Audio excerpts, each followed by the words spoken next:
Vaste programme, puisque la laïcité, vue comme un pilier essentiel des valeurs de la République, est véritablement au cœur de la formation des enseignants d'une manière générale.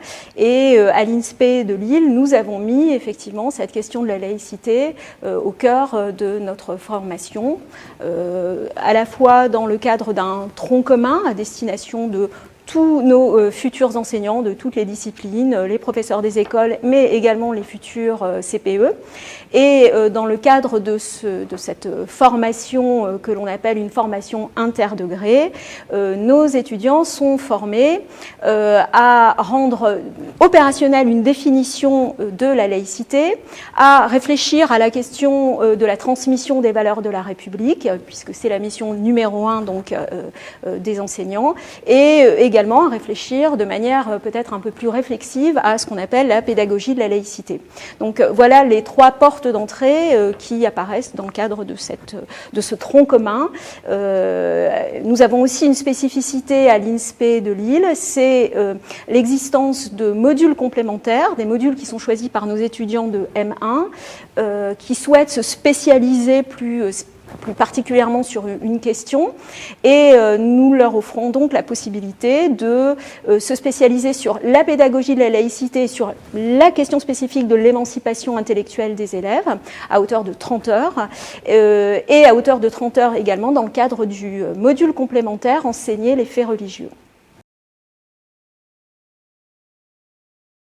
L'arrêté du 16 juillet 2021 a fixé donc ce cahier des charges relatif au continuum de formation et qui permet d'articuler donc la logique formation initiale et formation continue. Vous savez aussi probablement que ce cahier des charges est structuré autour de 3 grandes entrées. Première entrée, s'approprier les principes et les valeurs de la République et leurs liens avec l'école. Deuxième grande entrée, la question de la transmission des principes et des valeurs de la République dans le cadre scolaire. Et enfin, dernière entrée, la question de faire respecter les principes et les valeurs de la République dans le cadre scolaire. Donc on est là dans 3 portes d'entrée essentielles lorsqu'on est enseignant sur le terrain, mais ces 3 portes d'entrée sont également essentielles pour nos futurs enseignants, donc dans le cadre de cette formation initiale. Et dans ce cahier des charges sont déclinées un certain nombre de compétences que doivent acquérir les enseignants sur le terrain et que vont devoir acquérir aussi nos étudiants, futurs enseignants.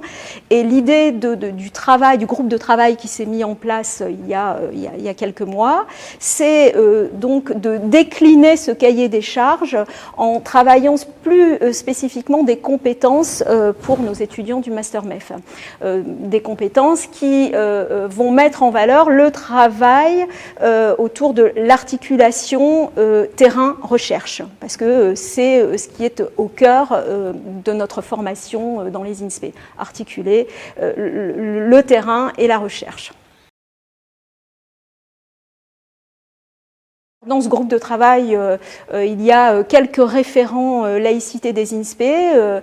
Je pense à mon collègue référent de l'INSPE de Bretagne. Je pense également à mon collègue référent de l'INSPE de Bordeaux et moi-même. Et également une chargée de mission pour le réseau des INSPE qui pilote également ce travail au niveau des INSPE. On travaille en partenariat avec des représentants de la DGESCO, des représentants du ministère de l'Enseignement supérieur et de membres du Conseil des sages de la laïcité, de façon à être, comment dire, le plus pertinent possible dans la façon de rendre opérationnelles ces compétences.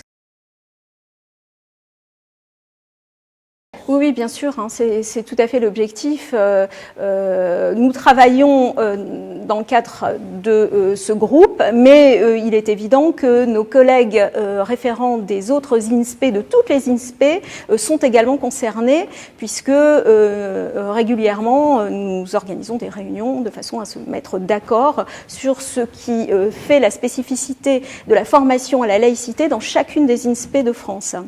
Et donc l'idée, c'est que bien sûr nous soyons respectueux des attentes de chacune des INSPE et que tout cela puisse percoler dans ce document.